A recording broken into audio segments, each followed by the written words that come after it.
এবার খামেনির শেষ বিদায়ে ভারতের প্রধানমন্ত্রী নরেন্দ্র মোদীকে আমন্ত্রণ জানিয়েছে ইরান।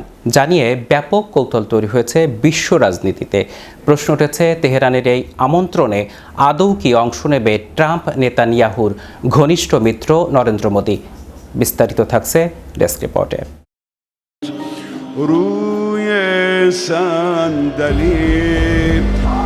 এবার খামেনির শেষ বিদায়ে ভারতের প্রধানমন্ত্রী নরেন্দ্র মোদীকে আমন্ত্রণ জানিয়েছে ইরান।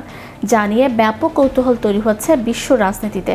প্রশ্ন উঠছে, তেহরানের এই আমন্ত্রণে আদৌ কি অংশ নেবে ট্রাম্প নেতানিয়াহুর ঘনিষ্ঠ মিত্র নরেন্দ্র মোদী?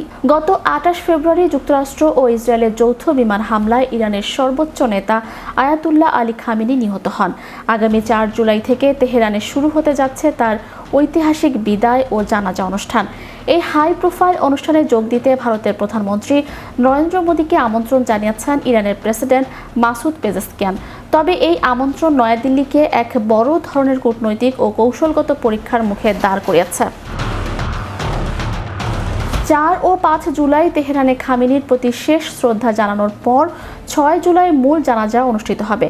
এরপর কোম ও মাশহাদ শহর হয়ে ৯ জুলাই ইমাম রেজার মাজারে তার মরদেহ দাফন করা হবে।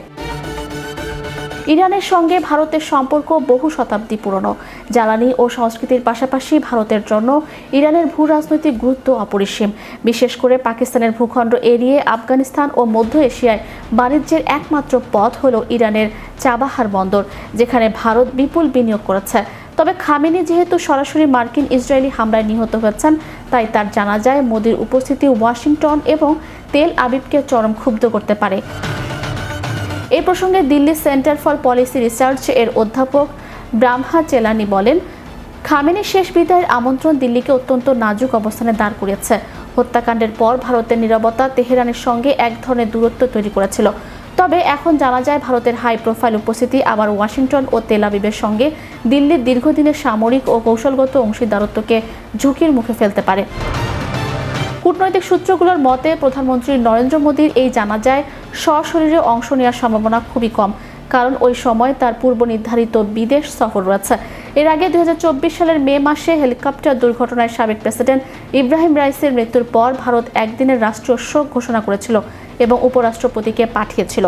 বিশ্লেষকদের ধারণা, এবারও ভারসাম্য বজায় রাখতে মোদী নিজে না গেলেও কোনো সিনিয়র মন্ত্রী বা উচ্চপদস্থ কূটনৈতিক প্রতিনিধির দল পাঠাতে পারে ভারত।